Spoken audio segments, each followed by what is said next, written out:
1, 2,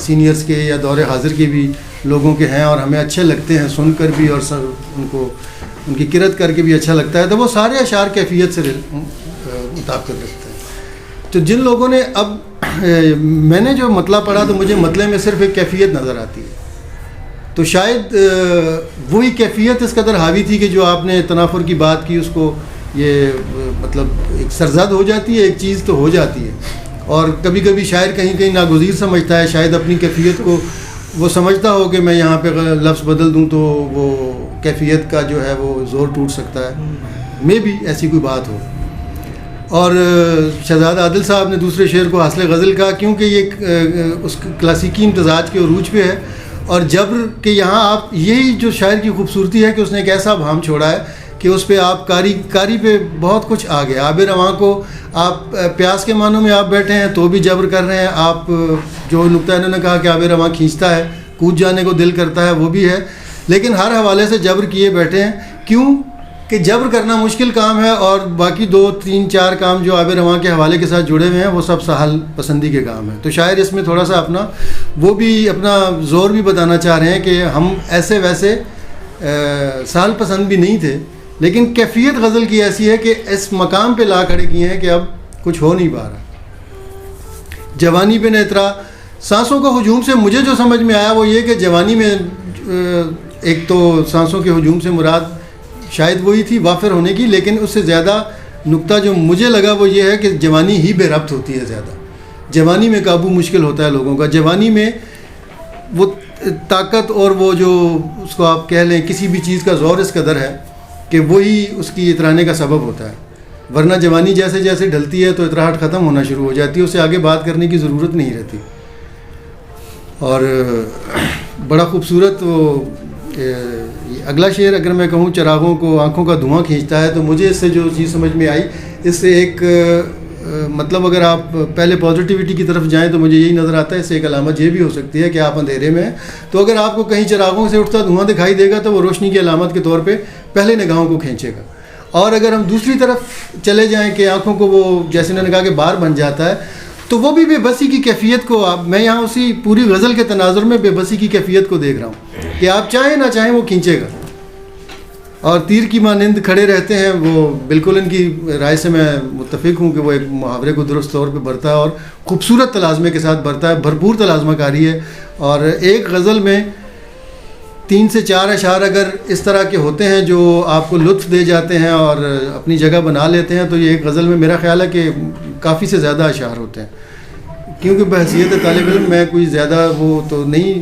کہہ سکتا، لیکن خود لکھنے کی کوشش بھی جب کرتے ہیں یا کچھ کہنے کی یا کسی بھی چیز کو قلم بند کرنے کی، تو 2-3 اشعار اگر ہو جائیں تو بڑا حوصلہ ہو جاتا ہے، لیکن اگر ایک غزل میں اتنے اچھے اشعار ہوں، اور اس پہ تو تھوڑی سی وہ غرابت پیدا ہو رہی ہے وطیرہ کے حوالے سے، کیونکہ وہ تلازمہ بھی کمزور کیا جا رہا ہے اور وہ تھوڑا سا وطیرہ کے معنوں میں آ کے عامیانہ پن بھی پیدا کر رہا ہے، اور باقی وہ بھی اعتراض بجا ہے، نگاہیں ہیں کہ جو تکرار ہے وہ تھوڑا سا اس میں لطف کو خراب کر رہی ہے، لیکن مجموعی طور پر ایک انتہائی عمدہ غزل ہے، ایک بالکل کسے ہوئے مصرے ہیں، چست مصرے ہیں، اور جیسا کہ ان کا تو ایک عمر گزری ہے، میری اتنی عمر نہیں شاید جتنا ان کا تجربہ ہے اور جتنا ان کا علم ہے اور جتنا یہ کچھ بہت سے لوگوں کے ساتھ بہت قابل اور بہت بڑے ناموں کے ساتھ اور بڑے بزرگوں کے ساتھ انہوں نے بیٹھ کے سیکھا ہے اور سمجھا ہے، اور پھر اس کا ہمیں وہ نظر آتا ہے۔ لیکن شاید اتنی ریاضت کے بعد شاعر ایسی جگہ پہ آ جاتا ہے کہ وہ پھر ان کچھ چیزوں کو صرف نظر از خود بھی کرتا ہے، کیونکہ وہ خیال کو اہمیت دیتا ہے۔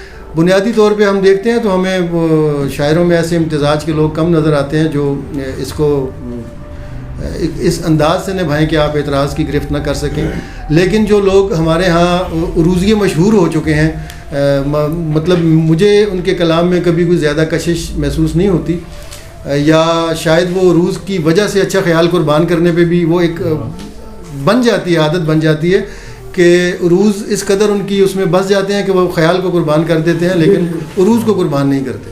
تو مجھے ان کی طرف سے ایسی ہی وہ مطلب وائبز آتی ہیں کہ یہ اس چیز کو خیال کو قربان نہیں کر سکتے، جس کی وجہ سے شاید اور کبھی کبھی وہ ہو جاتا ہے، کچھ چیزیں سرزد بھی ہو جاتی ہیں، لیکن ایک بھرپور گفتگو ہوئی، اچھی نشست ہوئی، اور اس کو بالکل بھی اسی ٹو دا پوائنٹ رہنا چاہیے کوئی اعتراضات جو ہیں وہ صرف اور صرف سخن کے پیرائی میں ہی بھلے لگتے ہیں. اور میں شکر گزار ہوں کہ آپ نے مجھے مطلب ایک سیکھنے کا موقع دیا اور مجھے بہت ساری نئی چیزوں کا بھی پتہ چلا. تو یہ میری ایک طالب علمانہ رائے ہے سر, آپ جیسے آدمی کے سامنے کیجیے. تمام دوستوں کا بہت شکریہ جناب. جناب صدر, جیسے کہ ہماری روایت ہے کہ تنقیدی نشست کے بعد ایک ہماری شعری نشست بھی ہوتی ہے, تو آپ اگر اجازت دیں تو چند اشعار. جی جی ضرور. میں مقتل میں شوکت سے ایسے مروں گا, میں مقتل میں شوکت سے ایسے مروں گا, میں مقتل میں گریہ نہیں ہونے دوں گا. میں مقتل میں شوکت سے ایسے مروں گا, میں مقتل میں گریہ نہیں ہونے دوں گا, اور محبت کو ایسے نہیں جانے دوں گا, محبت کو ایسے نہیں جانے دوں گا, میں مرگے محبت سے آگے مروں گا. محبت کو ایسے نہیں جانے دوں گا, میں مرگے محبت سے آگے مروں گا. شجر اب جبل پر بھی اگنے لگے ہیں, شجر اب جبل پر بھی اگنے لگے ہیں, وہ آیا ہے اب میں بھی تازہ رہوں گا. شجر اب جبل پر بھی اگنے لگے ہیں, وہ آیا ہے اب میں بھی تازہ رہوں گا. یہ سیراب جو دشت میں پڑ رہے ہیں, یہ سیراب جو دشت میں پڑ رہے ہیں, میں دل میں یہیں سے تسلی بھروں گا. یہ سیراب جو دشت میں پڑ رہے ہیں, میں دل میں یہیں سے تسلی بھروں گا. اور ہوئے ہیں وہ اس بات پر آرمیدہ, ہوئے ہیں وہ اس بات پر آرمیدہ, کہ اب خستگی میں ہی میں جا بسوں گا. ہوئے ہیں وہ اس بات پر آرمیدہ, کہ اب خستگی میں ہی میں جا بسوں گا. میں وہ پھول ہوں جو اناؤں میں آ کر, میں وہ پھول ہوں جو اناؤں میں آ کر تیرے گیسوؤں سے نکل کر گروں گا.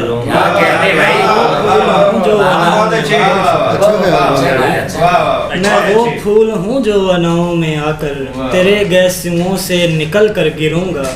محبت پریشان ہوتی رہے گی, محبت پریشان ہوتی رہے گی, محبت سے یاروں میں ایسا پھروں گا. محبت پریشان ہوتی رہے گی, محبت سے یاروں میں ایسا پھروں گا. وہ ادراک میں اب سماتا نہیں, وہ ادراک میں اب سماتا نہیں, اسے خلوتوں میں تلاشا کروں گا. وہ ادراک میں اب سماتا نہیں, اسے خلوتوں میں تلاشا کروں گا. اور آخری شعر.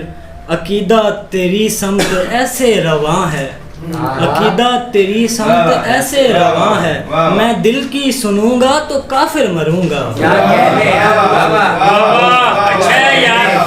عقیدہ تیری سمت ایسے رواں ہے, عقیدہ تیری سمت ایسے رواں ہے, میں دل کی سنوں گا تو کافر مروں گا.